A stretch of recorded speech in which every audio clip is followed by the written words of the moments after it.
From LinkedIn News, I'm Leah Smart, host of Everyday Better, an award-winning podcast dedicated to personal development. Join me every week for captivating stories and research to find more fulfillment in your work and personal life. Listen to Everyday Better on the LinkedIn Podcast Network, Apple Podcasts, or wherever you get your podcasts.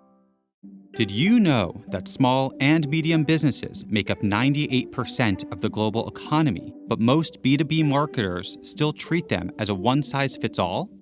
LinkedIn's Meet the SMB report reveals why that's a missed opportunity and how you can reach these fast-moving decision makers effectively. Learn more at linkedin.com/meet-the-SMB. Hello, my friend, and welcome to another exciting episode of Negotiate Anything. Thanks for joining us today. With over 10 million downloads and listeners from more than 180 different countries, it's dedicated listeners just like you who have made Negotiate Anything the #1 negotiation podcast in the world. I'm your host, Kwame Christian. I'm a business lawyer, mediator, author, and the proud CEO of the American Negotiation Institute. Now, before we get into today's insightful conversation, I have a golden opportunity for those of you who recognize the power of negotiation in your professional lives. Have you ever found yourself wishing that you could navigate those high-stakes conversations with more confidence? Or perhaps you're looking to empower your team with the art of persuasion and conflict resolution. At the American Negotiation Institute, we've crafted specialized keynotes and workshops tailored for those very needs. We've transformed the negotiation skills of professionals worldwide, and we're eager to do the same for you. We believe the best things in life are on the other side of difficult conversations, and our goal is to help you improve your lives and the lives of those around you, one difficult conversation at a time. Don't let another challenging conversation leave you second guessing. Click the link in the description to discover how we can help you find confidence in conflict, negotiate better deals, and have stronger relationships. Because in the world of business, every conversation counts. And now, without further ado, let's jump into the interview. Listeners, we're doing something exciting. Alice Shikina is actually here in Columbus in person, which is so rare to actually have one of my negotiation friends here in Columbus. So I decided we had to make this happen, especially considering what happened with the last podcast re-recorded, and the listeners are probably saying, which podcast? Exactly the problem. we lost the episode of some technical difficulties. So Alice, glad to have you back. And can you tell the listeners about yourself and what you do? Yes, I'm very excited to be here. So thanks for having me. And I am actually normally in Oakland, California, as you know, and I'm out here in Columbus because I have family here. And I have my dad, who I'm taking care of right now. So that's why I'm here for a couple of weeks while my teenage boys are fending for themselves back at home. And I do negotiation coaching, just like you, Kwame. I do it mainly for solo entrepreneurs. And they come to me to either get advice on how to close sales better or how to have difficult conversations with their new employees, because sometimes they're not performing up to par and they say, Alice, I do not know how to tell this person that they're not doing a good job. I don't know how to have this awkward conversation. So I coach them through that. Sometimes I'm even coaching people through their divorces, because normally I'm a divorce mediator, but once in a while I don't get chosen.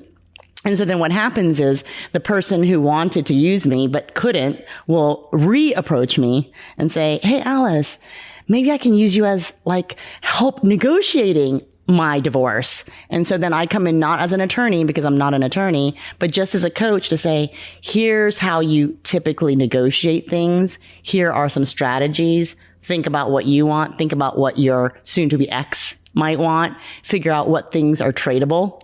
And so I coach people that way. And I do tons of mediations as well. So I really enjoy the work that I do. So thanks for having me. No, it's great to have you. And so listeners, with this episode, there are a couple of cool things. So first, we usually keep it at about 30 minutes. For this one, we're just going to see how long the conversation goes. So I want you all to kind of feel like a fly on the wall. This is how Alice and I would typically talk. And so you can actually see what it sounds like when negotiators just chat about life. The other thing is we're recording this. So next year, we're going to be on YouTube a lot. And so we're going to take clips and put it on YouTube. So you'll actually be able to see this, which will be super cool. So I think one of the most interesting things to ask people, especially people who focus on negotiation and mediation, conflict resolution in general, is how did you get into it? I kind of tripped and fell into it, quite frankly. So my background is actually in theater. And I studied here in Ohio at Miami University in Oxford. And so I studied acting. This is like 30 years ago. I'm dating myself now. So when you study acting for actors, as opposed to, this is like a hobby, when you do serious acting study, you do a lot of training.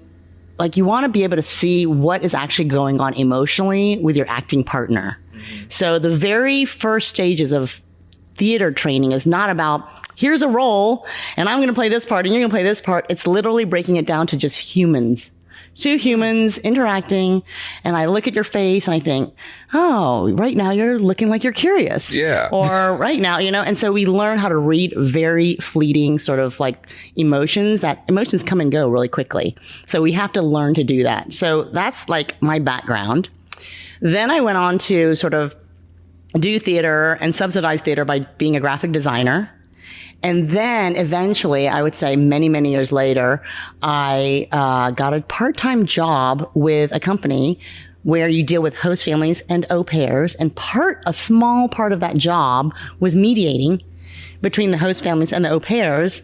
For those of you who don't know what an au pair is a live-in child caregiver, and that person is coming from a different country. So not only do you have a cultural difference, you also have a language barrier. Right? They know English, but it's like their second language. And usually when they come, their English is still in the early stages. And so sometimes there are conflicts. As you can imagine, if you have somebody from a different country moving in with you, not only are they taking care of your children, they are your housemate. Right? So most of the conflicts have to do with housemate issues. For example, recently I had someone say, Alice, my host family doesn't want me to come home after 8 p.m. on a Friday or Saturday night because the dog wakes up the baby. And then once the baby is up, the family can't sleep anymore. So you can see how there's a bit of a conflict. She wants the freedom to be able to go out on her Friday night out, come home at 10 or 11 o'clock at night. And then the host family's telling her, oh, but then you're going to wake the baby up. And so sometimes these things get a little bit more escalated and I have to mediate. And so I started doing that. And my very first time I mediated, first of all, I get no training. I just dive right in. And I was terrified. And the mediations happen in the host family's home where the conflict is. So it's like not a neutral space by any means. And so I'm walking up to the front door. I'm ringing the doorbell. My palms are sweating. My heartbeat is going because I'm thinking, I don't even know what I'm doing, but I'm going to do my best. So I went in and I helped them and I, talked it over and we got to resolution.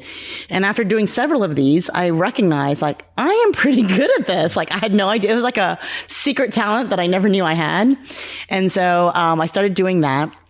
At the same time, at that point in time in my life, I was working for a startup in San Francisco. So that was really exciting. And so when I got laid off of that startup job, I was looking around to figure out what do I want to do. And, I was asked what kind of job do you want? And I said, I don't know, but I know that I really love mediating. I enjoy it. And my friend said, why don't you become a mediator? And I said, don't you need to be a lawyer? And this is a very common misconception. A lot of even lawyers ask me, how are you a mediator? You're not a lawyer. And I just want to dispel that myth for everyone that's listening right now that you do not need to be a lawyer to be a mediator. So I went and got certified. And the teacher who certified me also said, you know what, Alice? Of course, he was probably selling me, but it worked. He said, you should come and take my arbitration certification training.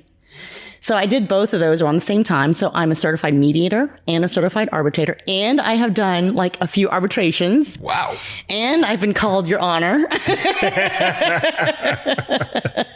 which is kind of cool. But majority of the time I am mediating. And so that's kind of how I circuitously got to mediation. And I feel like I use a lot of the skills that I learned as an actress in my mediations. Because I can pull out what's really happening underneath. And in acting and theater, we call that subtext. And so we're always having to read subtext. And when you're opening a script and you're seeing the words of whatever the characters are saying, as an actor, part of the work is to try to understand under these lines, what is the other character's subtext? Always, always.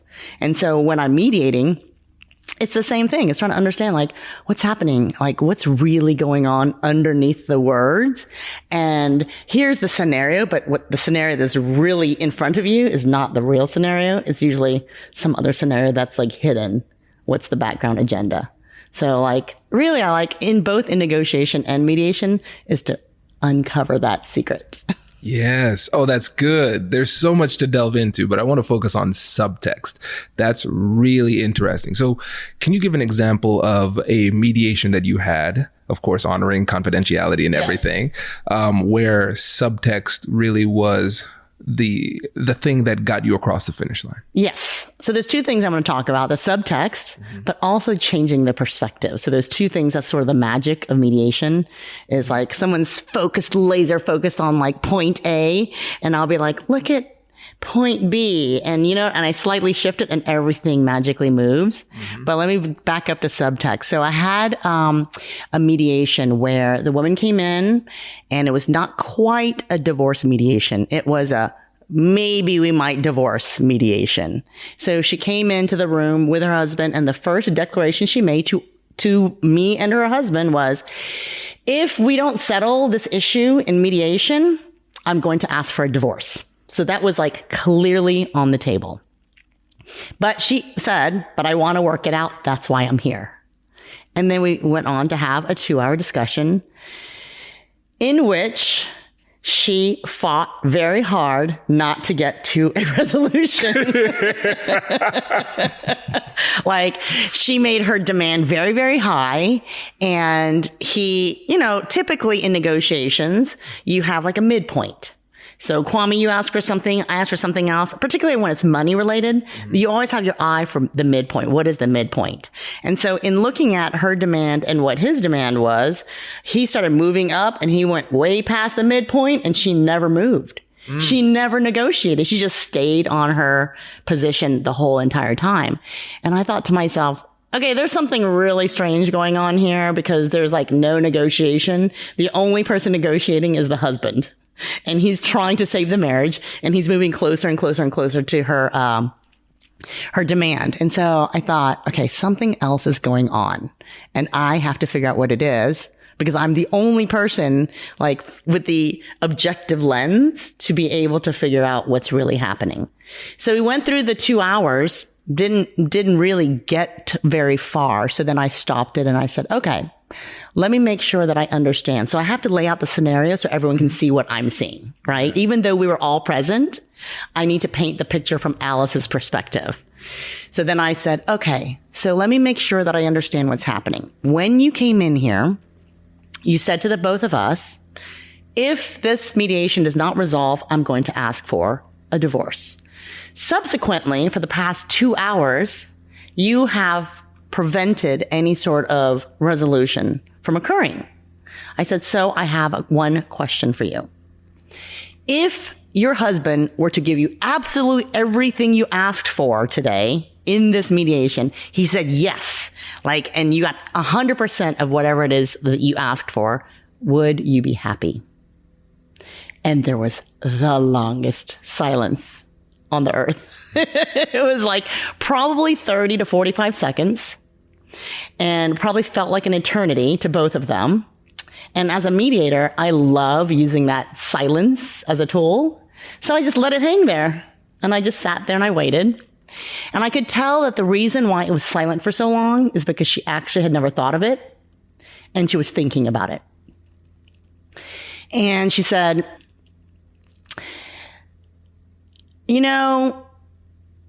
it would take some of the pressure off. That was her answer.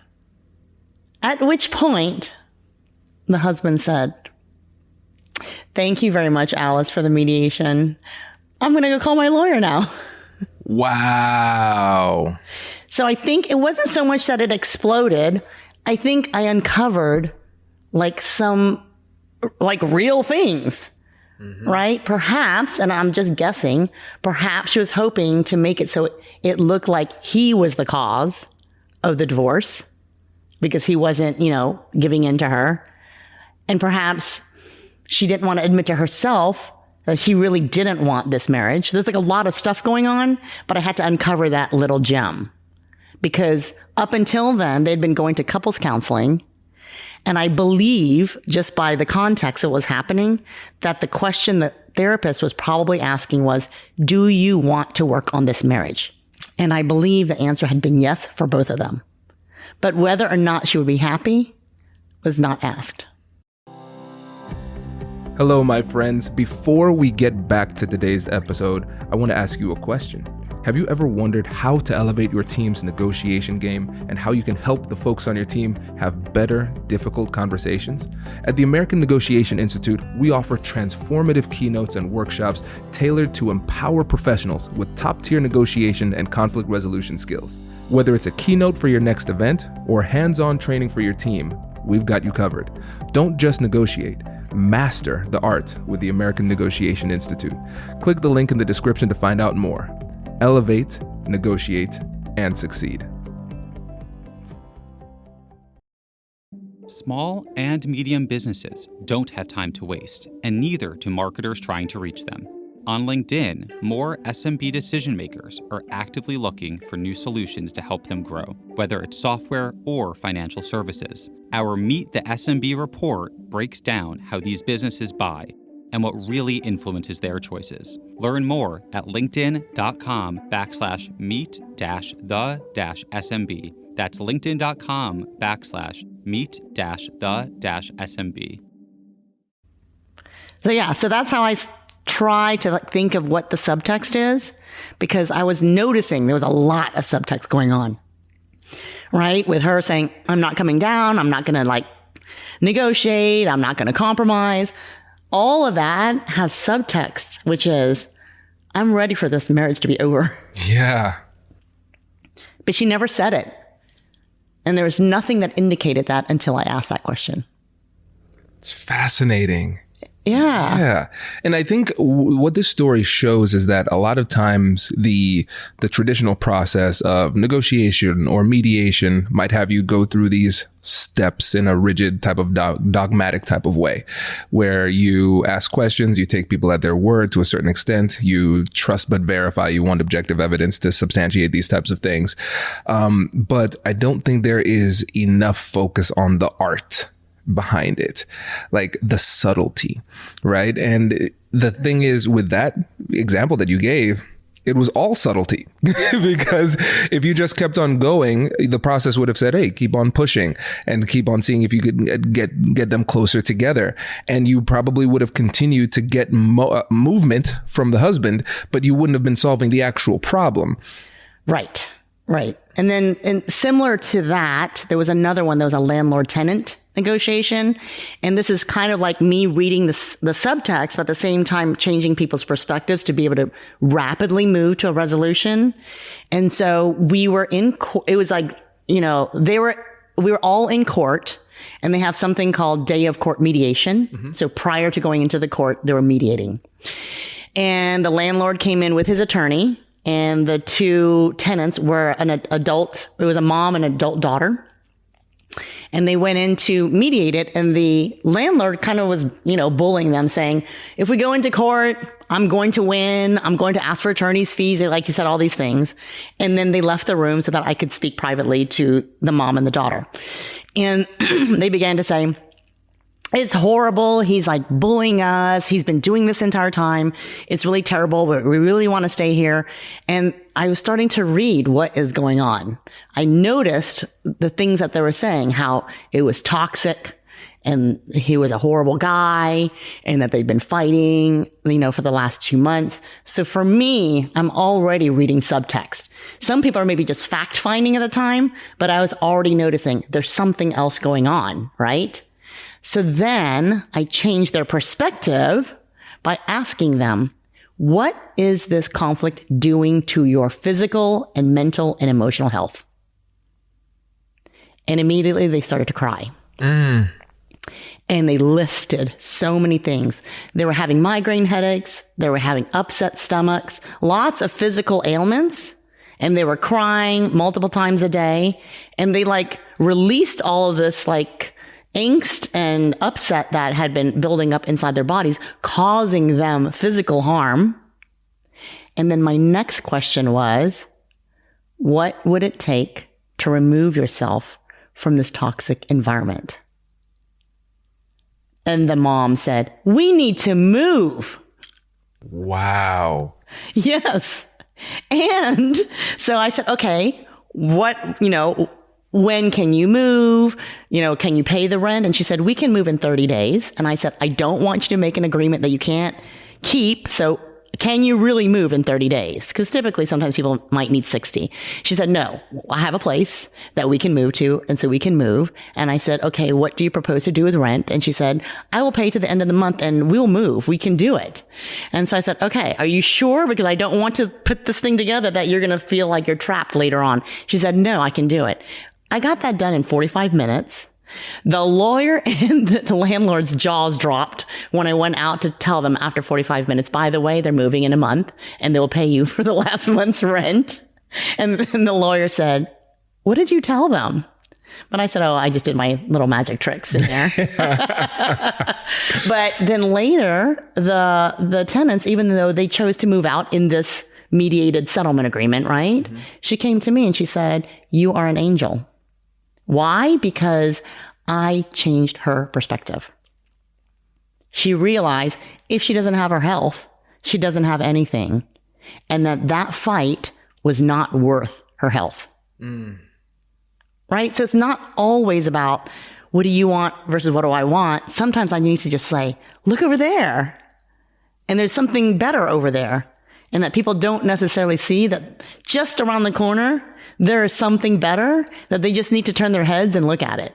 Yeah. Right? So that's sort of the magic, I think, in being able to mediate and also be a negotiation coach is that sometimes I'm able to show people the value in something that they're not looking at. Right? Because I'm reading subtext. Yeah. So let's dig deeper into this. What is it that you think that holds people back from seeing things from other perspectives? Laser focus, right? Laser focus on winning. Laser focus that you're right. A lot of things that I feel like, so lawyers, when they are in a mediation, they're laser focused on their client, which is where they should be. So because they are laser focused on that, they're not going to be able to see the 30,000 foot view, because you can't, what I like to say is you can't be looking through a microscope and a telescope at the same time, right? Yeah. And so they're looking at it with a microscope because they want to make sure that their ducks are in a row, that nothing bad is going to happen to their client. I'm looking at it from a telescope. So even with lawyers present, I will typically see things that they can't see because I'm looking at it from a different perspective and a different lens, and I'm looking at it from much further away than they are. So I think those are the things that hold people back, is just really putting the blinders on and thinking you prepare. What do I want? Right? Like we always talk about, prepare your BATNA, prepare your WATNA. So you think, what do I want? But then what happens is people start focusing really hard on what they want and maybe what the other person wants. And so they're not really opening up their perspective so they can look around and say, oh, there are these other things, or perhaps this other solution is maybe better than the thing that I want, right? It's always like that, because in a landlord-tenant issue, they're thinking about my home, my home, my home. They never thought about my health, my health, my health. Mm. Yeah. Right? Mm-hmm. It's interesting because they went in there and they knew with clarity what it is that they wanted, but they didn't take the time to go a little bit deeper and think about, why do I want that thing, right? So I might want to win this altercation, but why do I want it? It might be my ego wanting to defeat the other person who I see as the villain in my story. It might be that desire to be right. And along with being right, there's that equal desire to make sure that the other person understands that they're wrong. And so what you're able to do is you're able to say, okay, that's what you want. Let's question that. Why is it that you want that? And then also, what other things do you want? What other things are being impacted by this situation? And so, I'm hot and cold with this term, but the true win-win came from the fact that they realized that there were other ways that they can get their win with less resistance as well. But it takes a lot of coaxing sometimes from the outside to get somebody to see that. Yeah, definitely. I mean, like, for example, I feel like, she's focused on the win without realizing she's losing something bigger, right? So it's about letting people understand, okay, you might win this particular scenario, which is, okay, you can stay in the apartment for, 2 or 3 months longer. But in gaining that win, you're losing your physical health. You're losing your emotional health. And is it worth it? Right? Because most of the time in a landlord-tenant dispute, you're not thinking about your physical health. That's sort of like, people sometimes don't even equate the two. They don't even really recognize that one is causing the other, right? That the conflict is causing the physical pain.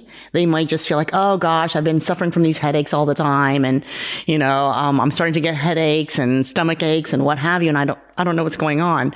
So if you sit down and you ask them, like, by the way, when did this start happening? Like a doctor would normally ask them. If they really thought about it, they would maybe be able to track that the time that the conflict started with the landlord is when the health problems began. But people aren't always tracking, like, when certain health things happen in alignment with conflict that's happening in their lives. Right? Like, I think a lawsuit is a little bit more obvious because it's a big deal. So if you're in it and you start to have physical ailments, people usually can match the two, but life isn't usually about like lawsuits. It's usually like a small festering problem at work. And then maybe 2 or 3 weeks later, you start to have some kind of like stomach issues or you can't sleep. And so it's really difficult for people to connect the two. And so as a mediator, I can kind of help them see there's a connection. Here's a connection. Here's a connection. And then when you do that, that changes the conversation. Yeah. So now you are a mediator and a negotiation coach. Yes. And so that's another layer, the negotiation side. Can you talk a little bit about how your mediation skills help you on the negotiation side too? Well, so I watch a lot of negotiation happening, right? And I feel like I'm very lucky because I get to watch it all the time. Like, who else gets to watch negotiations happen if you're not in it, right? That you're just observing.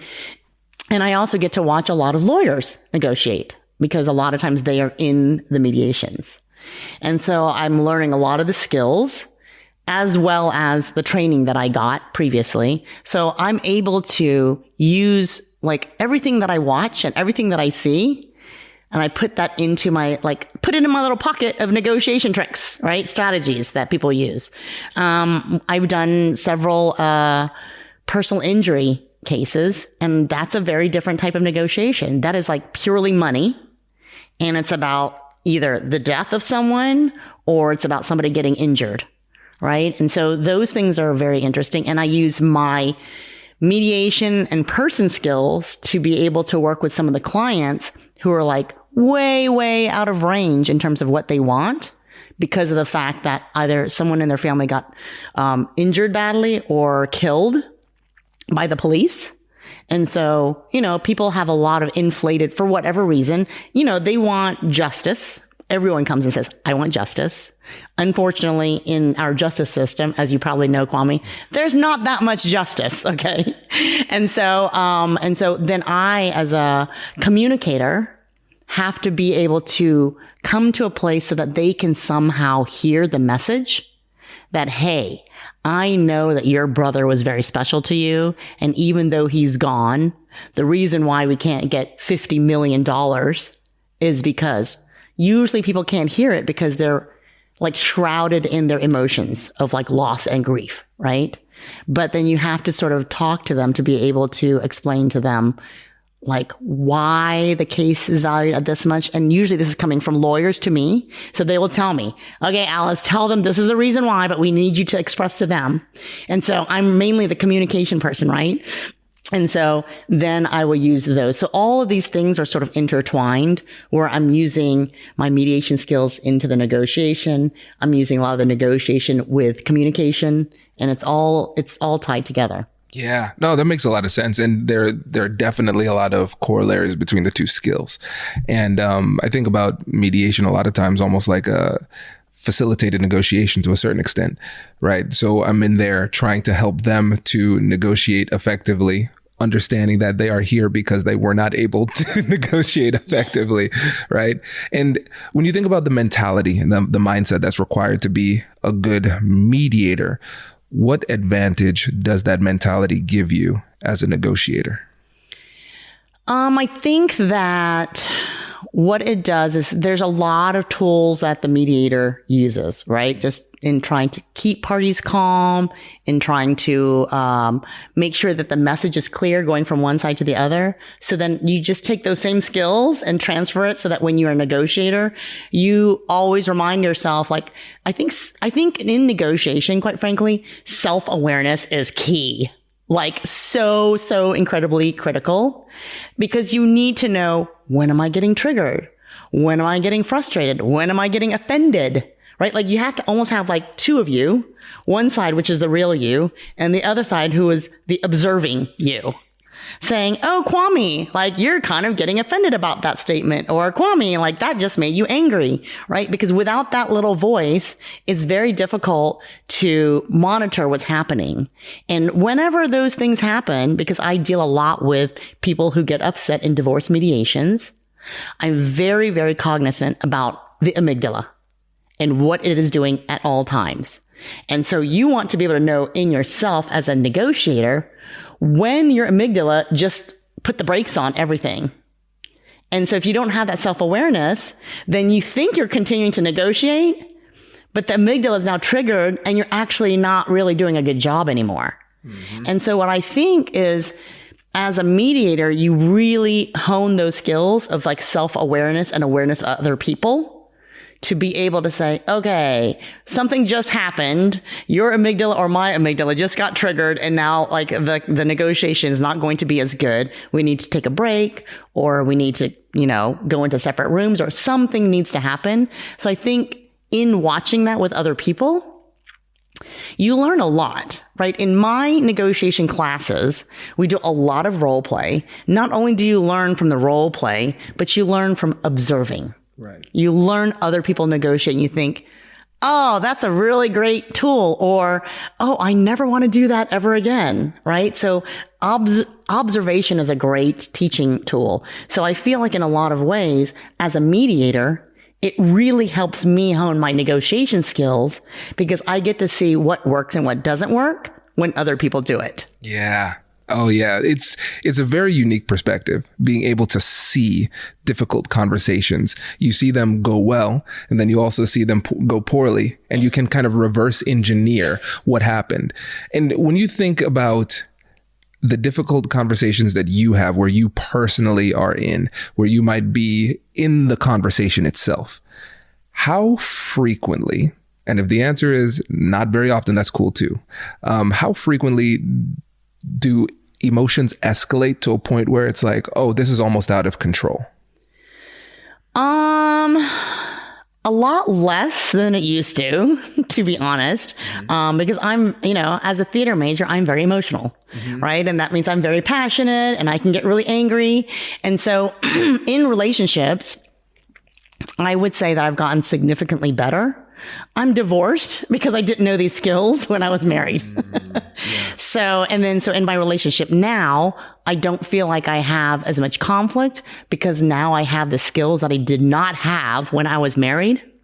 Even to the point where if someone is a narcissist, like I feel like I know how to handle that now, and I know how to sort of guide those conversations, where before I was constantly being gaslit. I didn't know how to handle it. I would flare up and get super angry. and constantly get gaslit, but I feel like I have a better sense of being able to manage those conversations with that kind of a person now. And so it's gotten much better, let's just say. Just to give you an idea of how much I used to scream, I developed a polyp like about 15 years ago. And they were like, you're yelling too much. That's why you have a polyp on your vocal cords. So I literally started losing my voice, and I started having a smoker's voice because of that. So I don't yell that much anymore. Wow. This is fascinating. So a couple of things I want to pull out. First, this is a skill, right? Because you realized I am a naturally emotional person, but you layered that baseline with skills. And then you were able to temper that emotionality in difficult conversations. And then also now when you're dealing with difficult people, you're able to utilize these skills to diffuse some of these situations before they get explosive. And I think that's just a really important lesson for people, because they might say, oh, I'm bad at difficult conversations or negotiations because I am X. Well, okay, cool. You are self-aware enough to recognize that, but that doesn't absolve you of the responsibility of improvement, because you can improve with diligent practice. And then also when we're dealing with other people, if you start to become mindful of those little shifts in body language, in tone, and you start to realize when the conversation starts to shift or turn in a different direction, then you have the skills to deal with that before it becomes something that is out of control. And that's something that it's a really important skill. But again, since you're able to not only be in a lot of difficult conversations, but also observe a lot of difficult conversations, you can see those micro shifts as they're happening and address those problems while they're smaller, so they don't become big problems that are out of control. Yeah. And so, for the listeners who are like, oh, well, what are some really good tips? I have some really easy, they're not easy to do, but they're easy to remember, right? Easy to learn, but not easy to do, is really like when you find yourself in some kind of altercation or someone might be yelling at you quite frankly, there are a lot of difficult conversations, but most of them are with your spouse or your children, quite frankly. Yes. And so let's be real here. And so I feel like the main thing that everyone forgets to do, and so just write it down, is to acknowledge what the other person said. You don't have to agree. I always tell people, don't defend, don't defend, don't defend. Your top 3 rules, don't defend. And then just acknowledge. So let's say that someone says something about you, and you think it's absolutely not true. None of it is true. Guess what? It doesn't matter. Just acknowledge it. And I don't mean by saying, Kwame, I hear you. Get rid of that phrase. Put it in the garbage. Don't ever say, Kwame, I understand what you're saying. Get rid of that phrase. Put that in the garbage. And I get you. Like, get rid of all 3. Those are terrible, terrible phrases. They shortcut, and they're actually not indicative of whether you actually understood me or not. Right.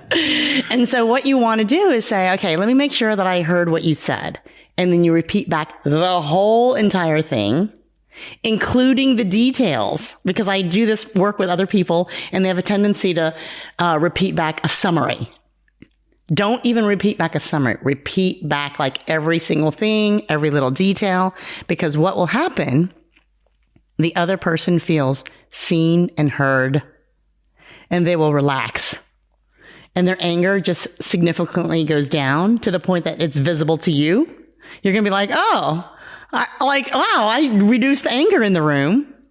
Because in this world, everyone just wants to be acknowledged. They just want to be heard.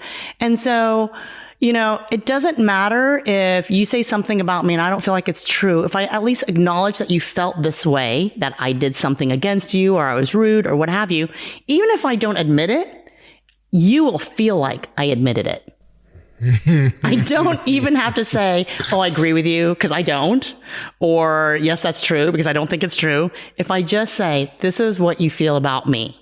You feel like I did this horrible thing to you, or you feel like I was being, a mean person. And you're like, yeah, that's how I feel. I'm like, okay. And all of a sudden, that anger will be gone. It will dissipate. And then we open the door to a new conversation. What can we do about that? Right? And so I think that's the number one tip is to acknowledge. And what happens right now is someone will come at me. Let's say you say something about me, and I'm going to just immediately go into defense mode. And people think, oh, we're talking, but there actually is no communication going on.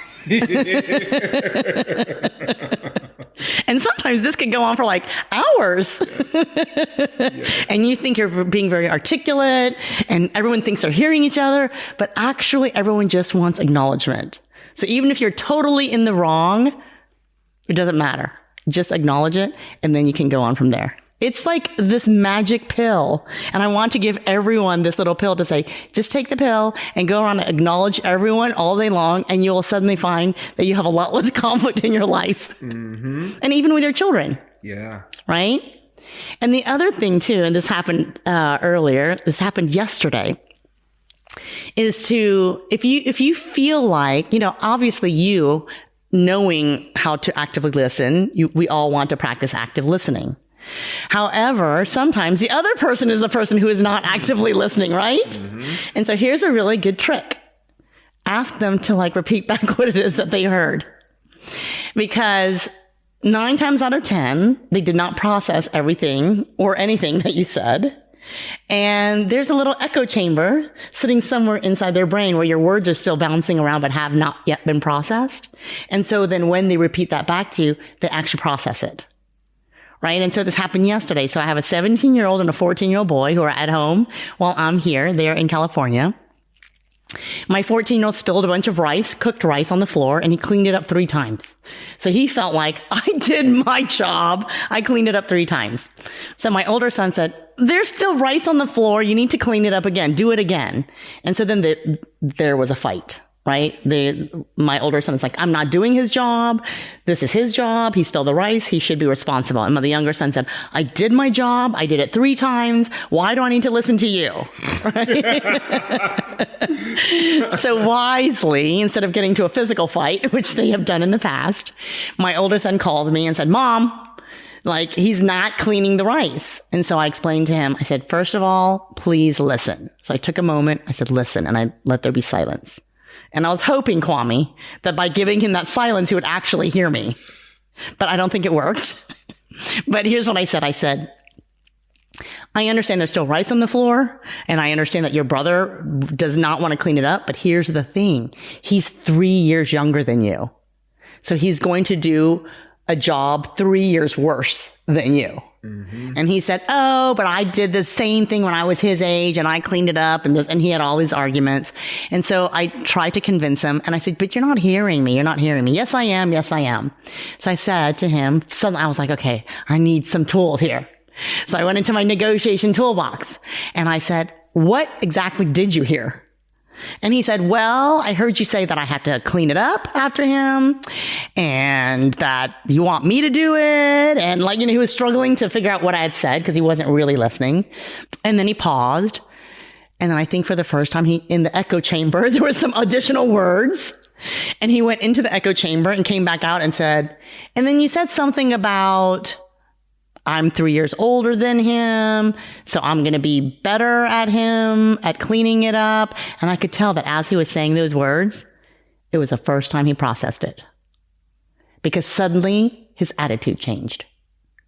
And I said, do you think, instead of just saying, do it again, can you just help him and say, here's some rice here, here's some rice there, and point out the places where you see it, where he clearly can't see it because he's 14, right? It's not like he's blind. He just can't see it, yeah. Right? And so he said, okay, fine, I can do that. And I asked the younger son, if your older brother points out and doesn't just say overall, just redo the job, but can you just pick up here, here, here, and here? Can you follow those instructions? And he said, yes. And we got the job done. Mom for the win. Yes, that is awesome. This is great. And so let's do a little breakdown here. So let's just break this down in terms of negotiation parlance, right? So we have positional bargaining versus interest-based bargaining, where your sons were using positional bargaining. This is my position, clean up the rice. This is my position, no, I'm not going to clean up the rice. Versus interest-based, how can I figure out what it is that you want and why, and then figuring out how we can move forward, focusing on the future. And then your older son says, I'm tired of positional bargaining. It's not working. I'm using my BATNA. Best alternative to a negotiated solution, calling mom, and she's going to make you do it. Right. And so then you just demonstrated how he should have gone about doing it. So it was a negotiation lesson. You used your negotiation skills while at the same time teaching him how to negotiate more effectively. And really, with everything that you just said, you talked about the two main keys to the conversation, which is reciprocal listening, really, you listening and then them listening. But sometimes we're not in control of their ability to listen, but a really simple, non-combative way to get somebody to listen isn't in saying, you're not listening, because the answer to that is, yes, I am. Right now we're having a silly conversation. Yeah. But if you ask them to prove it and then they can't, then it triggers a little bit of humility and then they listen. But I want to go back to what you said about I think the first 3 rules in difficult conversations: don't defend, don't defend, don't defend, yes. Which is exactly the opposite of what people want to do. And I think it might be really hard to not understand, but hard to accept, because emotionally we want the other person to not only see us as right, but also at the same time see themselves as wrong and bend to our intellectual and moral superiority, right? And so we have to be able to let go of that. And I think it's really hard for people to realize that we can resolve conflict and move forward in our relationships, even if we don't agree with everything that's being said. And it takes a lot of restraint to just sit there and acknowledge without agreeing. So let's go deeper and let's talk about why doing that is so hard. So, okay. So the question was why you shouldn't defend, right? And why it's so hard. Why it's so hard. It's so hard because I think we live in a society where that is what we learn. You grow up in a house, you see your parents, that's just the way we are as a culture, is that we need to defend ourselves, right? I don't know if there are other cultures that don't do that, but I know that in this culture, that is sort of the norm. Yeah. So then when you do that for the first 2 decades of your life, it's difficult to rewind and undo that, right? And so it takes a lot of mindfulness to be able to be like, okay, don't defend, right? But what's amazing is that people will come to me for coaching and we really role play the thing that brought them there, the conflict. And I will tell them, don't defend, don't defend, don't defend. And you know what is magical about that? Is they actually see each other if you don't defend. Because there's actual communication that happens.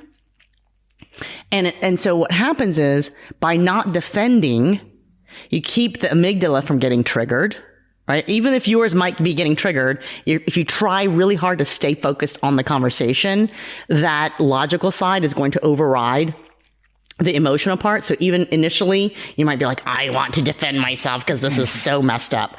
But if you really try hard to like mirror back what the other person is saying, acknowledge what they are saying, it is going to like decrease your emotional state. And then the conversation that happens after that is where you are going to be seen. It takes a little bit of time. And I think what happens is that people think that defending is going to take the shortest amount of time to be seen. When in fact, unfortunately, it ends up taking a very long time because it devolves into this argument. I know you've been there, Kwame, by that laugh. And what they don't realize is that by not defending, let's say this happened yesterday. I was coaching someone and they said, well, I would want to defend because it takes too long to acknowledge. And I said, but think about it. You had a fight for a week because you defended, and had you done this 20-minute longer thing, because, initially I think the defense, he thought, oh, well, the defense will take 5 minutes. And it ended up into a 1 week long conflict. Whereas if you say, okay, I'm just going to work this, I'm going to acknowledge it's going to take 20 minutes. But guess what? Even though 20 minutes is longer than what you presumed was going to be a 5-minute conversation, that 5-minute conversation when you defend actually turns into like a 1-hour conversation. So ultimately, the quote unquote longer conversation is actually shorter, because you actually see each other and hear each other's perspective when you're not defending. When you defend, you're thinking, this is going to take me 5 minutes. I'm just going to defend myself. And 2 hours later, you're still in the argument. So it's about like your perception. of how things are going to go forward in the future. So people never think like, oh, I'm going to spend the next 2 hours fighting or arguing with my spouse, right? They don't think that. Yep. They just think, I'm going to spend 5 minutes, I'm going to defend myself, and it's going to be over. That's where everyone thinks. But like in reality, it is a different story. So if you can just accept, okay, that's the reality. I'm going to now go forward and try not to defend. I'm going to just take the longer route. You will find your life to be far fewer conflicts. Mm-hmm. You're going to be like, wow, I hardly ever fight because I'm going around just acknowledging someone else's perspective about me. Because then they will say, yes, that's exactly how I feel. And now that that person feels heard, now you can defend in a way that they can hear you. Yes, exactly. You know what this reminds me of? Two things. One is jokey. The other one is serious. It reminds me of planks. You know that exercise planks? Yes. My trainer had me doing planks for 30 seconds. 30 seconds felt like an eternity because it hurts, right? And so the perspective issue that you were talking about, the perception is that it will take too long. It's not that it'll take too long in actuality. It's that it will be very, very painful while you do it. And I think that's something that, at least for me, maybe I'm a messed up person, Alice, but for me, like when I am listening really, really effectively and acknowledging and validating people in a conversation that is a conflict that I'm turning into an opportunity to connect and solve problems. If I'm doing those things effectively, like it registers through my body like a physical pain. And I remember specifically the conversation that made me realize this fully was just like a year and a half ago with my mom. And so, you know, having parents is great. That's great. Love my parents. Foreign parents, that's great too. But, you know, they can be very opinionated sometimes. And as a parent, I don't know what it is, but getting criticism from a parent, from your own parent about parenting is like the most insane thing in the world. And so I remember this one conversation. Mom was, she disagreed with a parenting decision that I made. Kai was acting up in school a little bit. And so for me, I said, okay, so you don't like going to school? Because he kept on saying he doesn't like school, and he was kind of like being standoffish, and he's like, yeah, I don't like school. I said, okay, cool. Well, you know what the opposite of school is? The opposite of school isn't home and play. The opposite of school is work. So you can come to work with me. This is what you're going to do today. Okay. Welcome to the real world, bro. And mom thought it was a bad idea because she thought that it was, you know, putting into his mind that school was bad. And so my thought process, which ended up being correct, was that he would be at work with me for about 2 hours and tap out. Because I said, all right, Kai, I just did this presentation. It was in front of about 200 people about conflict resolution, and essentially they weren't being nice to their friends. So I want you to write a note to them saying, I want you, remember to be nice to your friends, and sign it Kai. I still have these, by the way. And he was like 5 at the time. So it took him like 10 minutes to write one of them. And I was like, 199 to go. And so he was begging to go back to school at the end. But mom heard about it. She wasn't happy. So I remember I was sitting in the car. I was in my garage. And I said, Kwame, what would you tell yourself to do in this conversation? What would you tell somebody like you are coaching, right? Sit there, listen, acknowledge and validate emotions, nothing else. 16 straight minutes. I remember vividly, Alice, 16 straight minutes of just listening, summarizing perfectly, and then asking what else. Just kept on going. And then I asked, there was some silence, and I was like, is there anything else you would like to say? And she said, no. And then I said, okay. And then some more silence passed. And she's like, are you okay? I said, yes, I'm fine. I just wanted to listen. I just wanted to make sure that I understood you completely before I said anything. And would you be interested to hear what I think now? And she's like, yes. And before, she wasn't listening to me. But then when I let her go first and I acknowledged, then she was able to listen. And so I spoke for like 90 seconds. And you know what she said? She's like, oh, yeah, that makes sense. I agree. Right? But otherwise, we would have just been arguing to this day, right? And so again, the perception is that the 16 minutes, it is a long time, but it's not as long as like hours of conflict. And I think really what we have to do is recognize that when we are feeling that way, that pain registering through the body where you want to jump in and defend yourself, sometimes we feel that and we listen to our emotions and say, this is a truth. There's a difference between thoughts and feelings and truths, right? And so even though I feel this doesn't mean that it's true. And so I have to recognize that a lot of times that pain or discomfort that I'm feeling isn't a sign that I'm doing the wrong thing.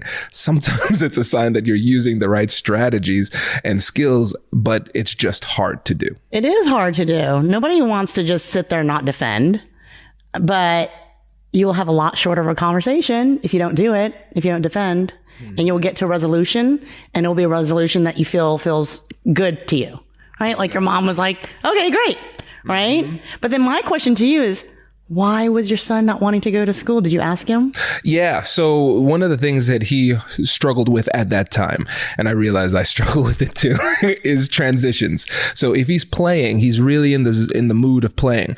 And then when it's time to wrap up and transition into something else, whatever it happens to be, he gets really frustrated because he likes to play. So those transitions were tough. And I think about it for me, I love to work. And then Kai comes home from school and like work is done. And I'm like, oh my God. So that was his challenge. But that's like really good information, right? Because as a parent, then you're like, oh, got to build in transition time. Exactly. Right? So exactly. I think that it's a really good, I always think that it's a really great parenting when you're like, you use your compassionate curiosity with the kids. Exactly. Which I don't feel like a lot of enough parents do. I feel like they need to say like, what's going on? Why? Like, and just keep digging deeper and chipping away at it till you can understand it. And then you can resolve for it. Because I feel like there are very few things that you cannot resolve with your children if you approach it with your compassionate curiosity to find out like what's really going on. Yeah, agreed. And again, for me, it helps me to practice because the conversations that we have with our loved ones are the toughest ones. Because I always say to myself, yeah, the business conversations, those are easy compared to the fact that, I have to come home to my wife every day, and if we're having a conflict, that's just tough. But if it's at work, I'm like, yeah, peace out. I don't need to deal with you. And then I can go out my life. Right. So yeah, it's good practice. Alice, this was great. I appreciate you coming in and doing this. Well, I appreciate you hosting me at your home studio. This is beautiful. Thank you. I appreciate it. This was fun. And so we'll do more of these. And great. Because, I'm usually here once or twice a year. Nice. Yeah, we'll make that happen. And I think this is a good beta test for other like in-person interviews too. So we'll see if we can make that happen. Next time we should talk about negotiating with your kids. We should. Because everyone has kids, right? I mean, most people have children. Mm-hmm. And I feel like even the best negotiators fail with their children. 100%. The other thing too is I really want to change the paradigm of parents who feel like, no, I don't negotiate with my kids because I'm the parent. Mm-hmm. I want to change that paradigm because I'm like, you need to teach your children to negotiate by negotiating with them. Exactly. So it's not about like you losing power as a parent, but it's about like teaching them with every negotiation that you do, it's a lesson for them. Yep. So that as soon as they leave your house, when they're an adult, they will beat out all the competition simply for the fact that they've been practicing for all those years. Exactly. And I think also my hypothesis, Kai's still 7, but my hypothesis is that similar to a difficult conversation, it'll be tough and require investment up front. It would be easier to just use my leverage over him to force him to do things. But if I can get him to make the right decision by having the difficult conversation, then he is going to be more autonomous and able to make the right decision. Right. And so my mom hates when I say this, but I say it all the time. It is true. I'm parenting towards obsolescence. Yes. I want to become, I'll be that voice. I'm always going to be around, but I don't want to be absolutely necessary for survival. Like that. I feel like that's one of my goals as a parent, to help Kai to be self-sufficient, and being able to make good decisions is part of that too. Yes, definitely. I parent in the same way, but I'm a little bit of a ninja in that, because I had my son. I wanted him to apply to a boarding school, and he had zero interest. Right, zero interest. So I was like, okay, Alice, let's do this. So I was like, okay, how about this? How about I tell you that regardless of the outcome, you don't have to go. You make the final choice. If they accept you, great. You can decide whether you want to go or not. Let's just call this an exercise in practicing to apply for colleges. I said, you're going to have to do an actual interview with someone. You have to write essays. I said, but this is just like practice for college. So it's invaluable. And suddenly there was value for him. So then he was like, okay, I'll do it, because that was just enough of a hook. And then the other thing that you have to know about psychology, and this happens in mediation and negotiation as well, the more time that someone invests in something, the more invested they are in the thing, right? And so the more time he invested in interviewing face-to-face, writing those essays, he suddenly wanted to actually go there without any prompting from me at all. So then he went through the whole thing, the story, and the ending is not so great because he didn't get accepted. But for me, the win is that without a fight, I got a child who did not want to go to boarding school to go through the entire application process and want to go to that school. Yes. Next time we talk, we're just going to have to be on that because there's so many things. We have sunk cost fallacy. We have the endowment principle. Once somebody feels as though they own something, they value it more. We have escalating commitments, all of this stuff. All of this. This is good. I know. So that'll be our bookmark for next time. Yes. So that's a teaser, listener. So make sure to check that out. But Alice, appreciate it. This was awesome. Fun. Thank you. Awesome. Congratulations, you've just joined an elite club. By listening to a full episode, you're now officially on the Negotiate Anything team. So welcome aboard. What most team members do is they subscribe to the podcast because that allows them to automatically get the latest episodes of the show. The best things in life lie on the other side of difficult conversations. Keep learning, keep practicing, and keep getting better. Your relationships will improve, your career will soar, and you'll have the confidence you need to get the most out of these crucial conversations. Again, thank you for joining the team. We're excited to have you, and I will see you in the next episode. I'll catch you later.